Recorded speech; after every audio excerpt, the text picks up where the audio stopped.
नमस्कार, मी राहुल कुलकर्णी. जवळपास 6 ते 7 माध्यमांनी, की जे महाराष्ट्रात पण काम करतात आणि जे दिल्लीत पण काम करतात. तर अशा माध्यमांनी मुंबईचा एक्झिट पोल दिलेला आहे. आणि तो एक्झिट पोल असं सांगतो आहे, की जे विधानसभा निवडणुकीमध्ये घडलंय, कारण लोकसभा निवडणुकीचा अपवाद आहे. लोकसभा निवडणुकीमध्ये 48 पैकी 31 जागा ह्या महाविकास आघाडीच्या आल्या होत्या आणि त्यात सुद्धा श्री शरद पवार यांनी कमाल केली होती. 10 पैकी 8 खासदार त्यांचे निवडून आले होते. सगळ्यात कमी जागा ह्या शिवसेनेच्या म्हणजे उद्धव ठाकरे यांच्या पक्षाला मिळाल्या होत्या.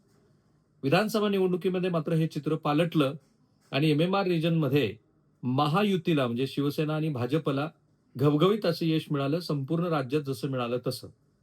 एक्झॅक्टली आत्ता जर तुम्ही एक्झिट पोल पाहिले, तर त्या एक्झिट पोलमध्ये असं दिसतं आहे, की जे विधानसभा निवडणुकीमध्ये झालं, तसंच्या तसं हे मुंबई महानगरपालिकेच्या निवडणुकीमध्ये होताना दिसतं आहे. 227 पैकी बहुतेक सगळ्या एक्झिट पोलमध्ये भारतीय जनता पार्टीला 100, 137, 138, 160 पर्यंतच्या जागा दिल्यात.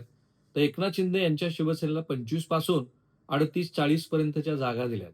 जर हे एक्झिट पोल खरे ठरले, तर याचा अर्थ असा आहे, की महायुतीचा महापौर मुंबईमध्ये होईल. अर्थात तिथे 2 ठाकरे बंधू आणि त्यांच्याबरोबर असलेली राष्ट्रवादी काँग्रेस शरद पवारांची, ह्यांना सुद्धा यश मिळतंय, पण ते महापौर बनवण्या एवढं नाहीये.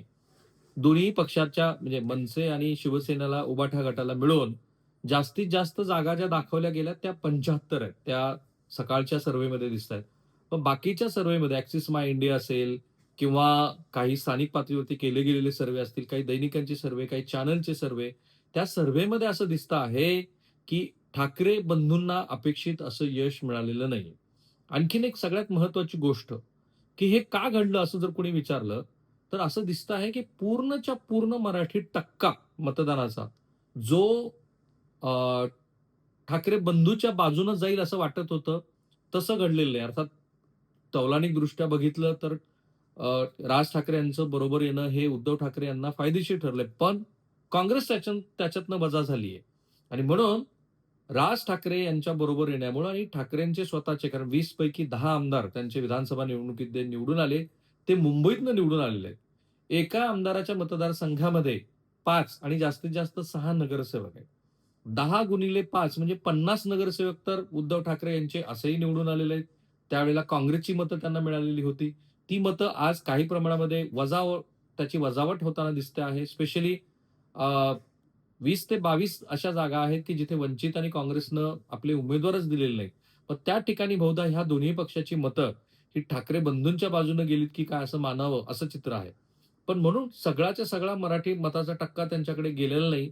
तोच रिफ्लेक्टिव्ह आहे, की ज्यामुळं खूप मोठी जंप त्यांना मिळेल आणि मुंबई महानगरपालिका ते राखतील असं जे वाटत होतं, असं होताना दिसत नाही. तौलानिकदृष्ट्या विधानसभा निवडणुकीमध्ये जेवढे आमदार त्यांचे निवडून आले, तेवढ्याच प्रपोर्शनेटमध्ये नगरसेवक सुद्धा निवडून आले. त्याचं साधं कारण आहे. शेवटी सत्ता महत्त्वाची आहे. सत्तेच्या माध्यमातून तुम्ही विकास कामं करत असता, लाभाची पदं लोकांना देत असता आणि कार्यकर्त्यांचं जाळं त्याच्यातनं उभा करत असता. उद्धव ठाकरे यांची अडचण अशी झाली, की त्यांचा पक्ष फुटल्यानंतर एकनाथ शिंदे यांनी त्यांच्याकडं असलेल्या मंडळींना, उद्धव ठाकरेकडे असलेल्या मंडळींना आपल्या पक्षामध्ये घेतलं. त्यांना वेगवेगळ्या ठिकाणी सन्मानाची पदं दिली. त्यांना आमदार म्हणून निवडून आणलं, खासदार म्हणून निवडून आणलं. ज्यांना तिकीटं देता आली नाहीत, त्यांना विधान परिषदेवरती संधी दिली. तो संदेश होता. त्या संदेशामुळं 84 पैकी जवळपास 60 ते 62 नगरसेवक विद्यमान हे एकनाथ शिंदे यांच्याबरोबर गेले. भलेही मधल्या काळात निवडणूक झाली नाही 2017 नंतर. त्याचा फरक पडतो.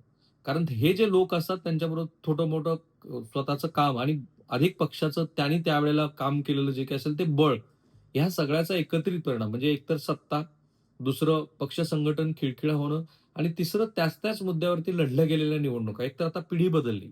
1966 ला शिवसेना स्थापन झाली तिथपासून ते 2026 पर्यंत मराठी माणूस हा अस्मितेचा भाग आहे. अनेकांना तुम्ही विचारा मुंबईमध्ये शिवसेना हवीच, असं अगदी विरोधी पक्षामध्ये पण मानणारे लोक आहेत. पण ते निवडणूक जिंकण्यासाठी पुरेसं नाहीये. आणि म्हणूनच आता आपल्याला असं दिसतं आहे, की मराठी माणसाचा मुद्दा सुद्धा आज भाजप असं म्हणू शकते, की ह्या एक्झिट पोल नंतर, की आम्हाला असं दिसतं आहे, की मराठी माणसाबद्दल तुम्ही जे सांगत होतात, की आम्हीच मराठी माणसाचे कैवारी आहोत, तसं नाहीये. मराठी माणूस हा आमच्याकडे पण आहे, तो विधानसभा निवडणुकीला पण होता, त्याच्या आधीच्या 2 विधानसभा निवडणुकीला होता, तो आताही आमच्याबरोबर आहे आणि म्हणून या सगळ्यांची जर गोळाबेरीज आपण केली, तर असं दिसतं आहे, की मुंबईमध्ये भारतीय जनता पार्टी आणि शिवसेनेचा महापौर बनेल आणि कदाचित ते जे मधल्या काळामध्ये मुद्दे आणले गेले होते, ते मुद्देसुद्धा प्रभावी ठरलेले नाहीत. म्हणजे जसं हिंदुत्वाच्या मुद्द्यावरती ठाकरे बंधूंना कॉर्नर करण्याचा प्रयत्न केला.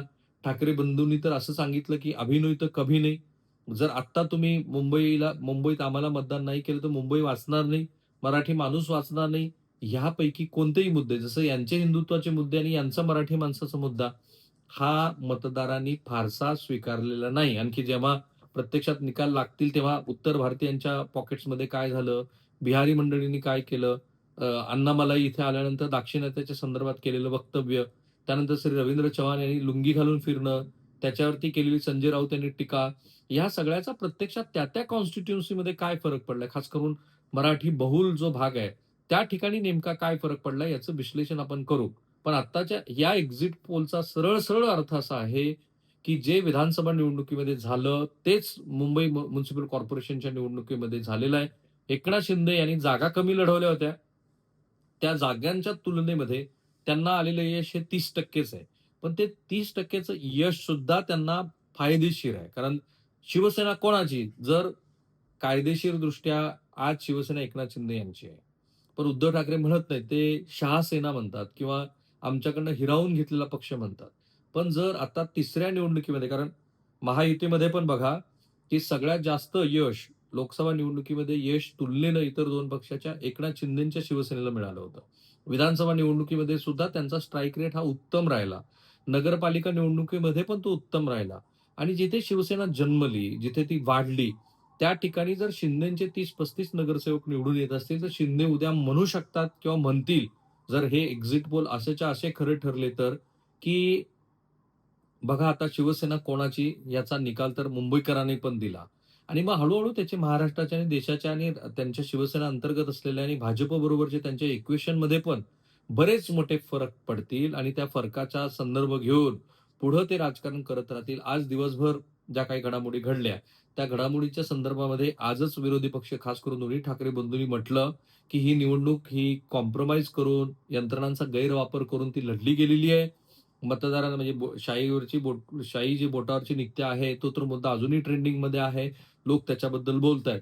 पण हे मुंबईचे जे एक्झिट पोल आलेले आहेत, ते एक्झिट पोल सांगतायत, की ठाकरे बंधूंचं एकत्रित येऊन सुद्धा आणि त्यांनी एवढं कॉर्पोरेटबद्दलचे मुद्दे मांडून सुद्धा लोकांना ते फारसं भावलेलं नाही.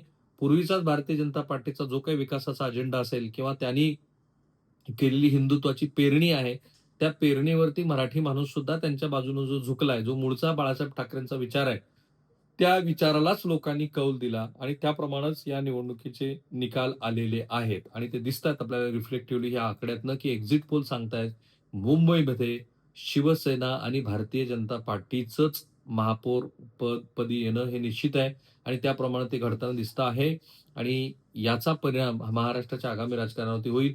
उद्या जेव्हा प्रत्यक्षात निकाल येईल, तेव्हा आपण ह्या निकालाचं निश्चितपणे विश्लेषण करू. तोपर्यंत थांबा आणि या प्रत्येक आमच्या अपडेट्सकडे बघत राहा. थांबूया.